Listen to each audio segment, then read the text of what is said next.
al punto fijo y hablando claro. Empezamos informándolo, yeah, con la mejor programación de esta radio y con la energía que dispongamos. Con hashtag Colombia usted estará informado de todo lo que ha pasado, recordando la historia de nuestro país, que aún sigue aquí y no hemos olvidado. Gracias, mis queridos oyentes. Bienvenidos a otra emisión de Hashtag Colombia.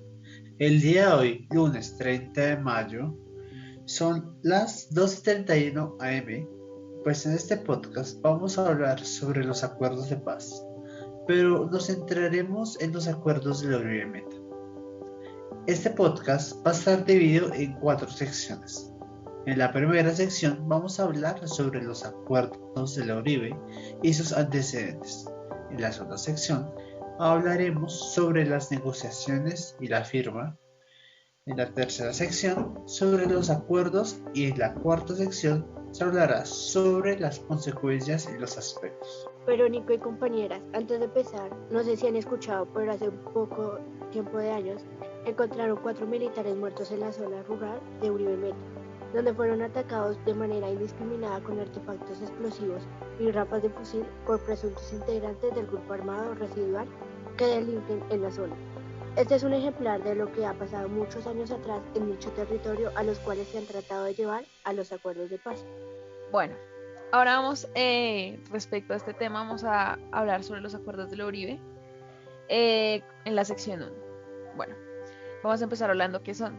Los acuerdos de la Uribe, acuerdos de cese al fuego, paz y tregua, fueron los acuerdos entre la guerrilla colombiana y las Fuerzas Armadas Revolucionarias de Colombia, Ejército del Pueblo, más conocidas como las FARC-EP, y el gobierno de Belisario Betancur, que pues él pertenecía al Partido Conservador, el 28 de marzo de 1984, en el municipio de la Uribe Meta. En los cuales las partes firmantes se comprometen a un cese bilateral del fuego y la búsqueda conjunta de una salida política al conflicto armado interno de Colombia. Ahora vamos a hablar de los antecedentes.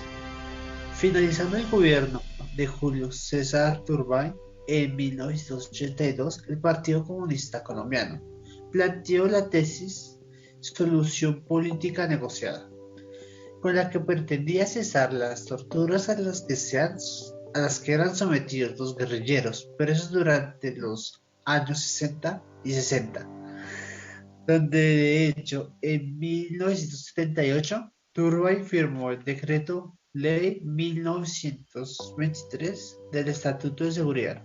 Este estatuto se pretendía hacer contrapeso a los grupos insurgentes, o sea, en contra de la autoridad, regular y prohibir la protesta social y frenar el crecimiento de los movimientos guerrilleros que dio a la fuerza pública, fuerzas militares y Policía Nacional, poderes extraordinarios como el control de la justicia y con ello el abuso a los reclusos. Bueno, ahora vamos con un corte comercial. Feliz. Llegó el mejor sabor a salpicón de Frutiño. Salpicón, Frutiño, Frutiños. Y ahora con más sabor a fruta, sabor a fruta. Sabe a piña, a naranja, a banano, sandía. Sí, el nuevo salpicón de Frutiño tiene más sabor, sabor a frutas. Y ahora está mejor que nunca. Delicioso, refrescante y con 5 vitaminas. Por solo 500 pesos. Porque cuando se trata del mejor sabor, Frutiño salpicón o nada. Bueno, de lo que nos estaban hablando mi compañera Nicolás y Paola sobre los antecedentes, que hablaron sobre el cese al fuego y acuerdos de la paz de Uribe Meta, y sobre los antecedentes donde se creó un estatuto que pretendía regular y prohibir la protesta social y frenar el crecimiento de los movimientos guerrilleros, en el cual las fuerzas nacionales abusaban de su autoridad. Luego, en noviembre de 1982, el Congreso expidió la Ley 35, que se conoce como la Ley de Amnistía. Dicha amnistía tenía la intención de sacar de 36 cárceles nacionales a los insurgentes allí condenados. Esto dio paso posteriormente a los inicios de conversaciones entre la guerrilla de las FARC-EP y el gobierno de Belisario Betancur, que comenzaron el 30 de enero de 1983 en Colombia, Huila, y fueron trasladadas a la Uribe Meta. Vale, ahora vamos a pasar a la sección 2, en donde vamos a hablar sobre las negociaciones y la firma. Negociaciones. Las partes intervinientes eran las FARC-EP, lideradas por Manuel Marulanda, y John Agüero Ríos como representante del gobierno durante 19 meses. Sin embargo, Agudelo no fue el primer representante del Estado. Le antecedieron el expresidente Carlos Lleras Restrepo y Otto Morales Martínez. En cuanto a las Fuerzas Armadas Revolucionarias de Colombia, Ejército del Pueblo, el acuerdo fue firmado también por Alfonso Cano, Raúl Reyes, Jaime Guaracas y Jacobo Arenas, que junto con Marulanda eran parte del secretariado y órgano directivo de la guerrilla. Bueno, ahora pasamos a las firmas, que fue el 28 de marzo de 1984. Aquí se firmó el documento de paz suscrito entre la guerrilla y el gobierno. Se llamó Acuerdos de la Uribe porque se firmó en Casa Verde, que fue una operación militar desarrollada por las Fuerzas Militares de Colombia, el campamento del secretariado de las FARC-EP, que fue instalado en el municipio de Uribe Meta. Bueno, ahora vamos a ir con un corte comercial. Queda tu familia. No esperes hasta el último momento y ordena tu shelter hoy. Llámanos al 405-421-1343 o visítanos en el 6008 Sur Douglas Avenue. Be safe, be smart. Bueno, ahora vamos a reanudar de lo que se estaba hablando. Bueno, se estaba hablando de que se realizaron negociaciones y el acuerdo fue firmado con Alfonso Cano, Raúl Reyes, Jaime Guaracas y Jacobo Arenas, que junto con Marulanda eran parte del secretariado u órgano directivo de la guerrilla, donde finalmente el 28 de marzo de 1984 se firmó el documento de paz suscrito entre la guerrilla y el gobierno. Bueno, la Comisión de Paz del Gobierno fue constituida por John Agüero Ríos, Rafael Rivas Posada, Samuel Hoyos Arango, César Gómez Estrada, Alberto Rojas Puyo, Margarita Vidal de Puyo. Las FARC-EP fue constituida por Manuel Marulanda, Raúl Reyes, Alfonso Cano, Jacobo Arenas y Jaime Guaracas. Bueno, ahora entraremos en la sección 3, donde vamos a hablar de los acuerdos. El documento fue suscrito por una comisión de paz, diálogo y verificación en representación del gobierno y por el Estado Mayor de las FARC. Las FARC-EP desautorizaban el secuestro, la extorsión y el terrorismo. Fue firmado en el campamento conocido como Casa Verde en el municipio de La Uribe Meta. Esto fue el 28 de marzo de 1984, pues como ya lo habíamos dicho.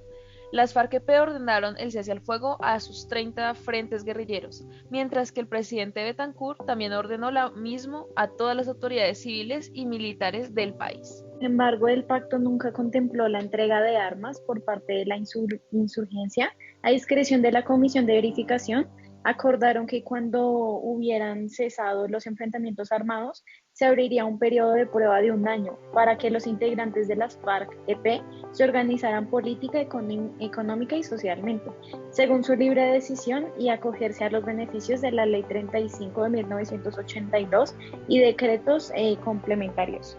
El gobierno les otorgaría el acuerdo con la Constitución y las leyes, las garantías y los estímulos pertinentes. Bueno, ahora vamos con un corte comercial. ¿Qué sigue después de alcanzar una meta? ¿Qué pasa después de una caída? Ir por más. Los campeones nunca se rinden, siempre miran hacia adelante. Por eso en estos 75 años, nosotros también vamos por más.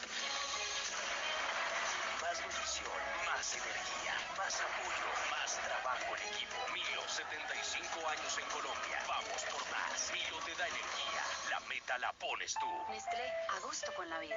Listo, le damos vuelta a la pausa comercial. Entonces, reanudando lo que se ha hecho. El documento fue suscrito por la Comisión de Paz, Diálogo y Verificación y representación del gobierno y por el Estado Mayor, las FARC-EP, y firmado como Casa Uribe Meta. Sin embargo, el pacto nunca contempló la entrega de armas por parte de la insurgencia.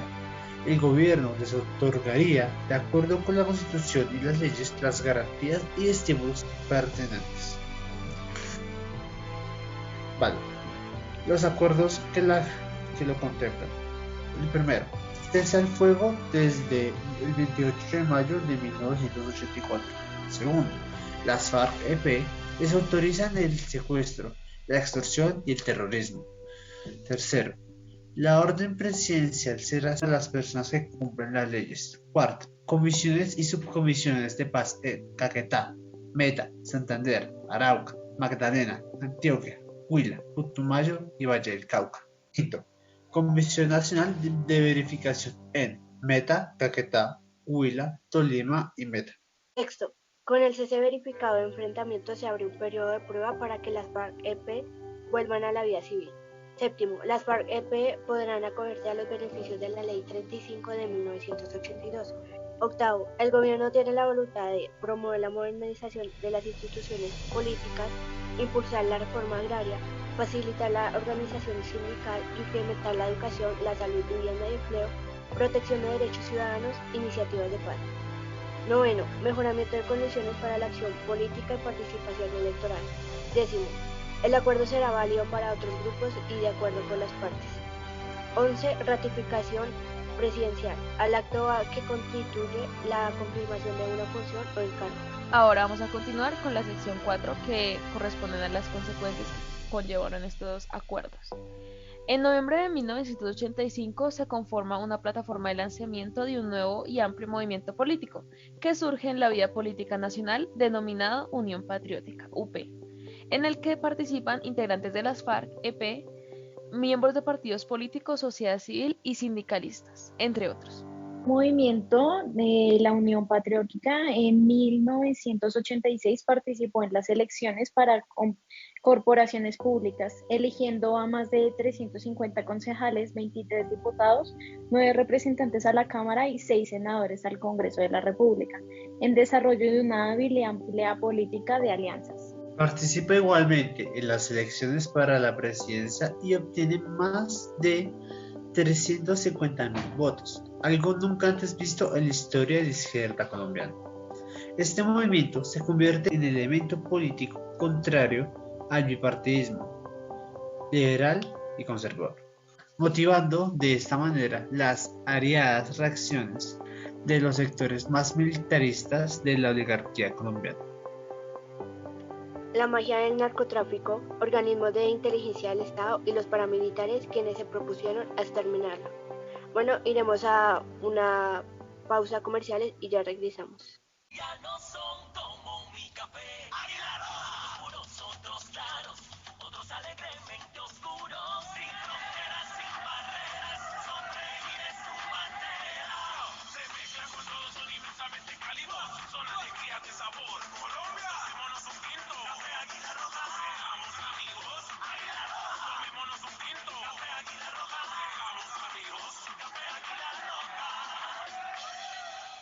Recapitulamos que estamos hablando sobre la creación de la Unión Patriótica, donde participaron integrantes de las FARC-EP, recibió más de 350 votos, algo que nunca antes se había visto en la historia de la izquierda colombiana, pero como eran elementos contrarios al bipartidismo, la oligarquía colombiana se propone a exterminarlo.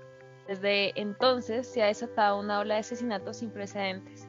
Más de 3.000 dirigentes del Partido Comunista, de la Unión Patriótica y de miles de militantes y amigos de las organizaciones sindicales, populares y comunales y organizaciones no gubernamentales, ONGs, de oposición al régimen bipartidista han sido asesinados.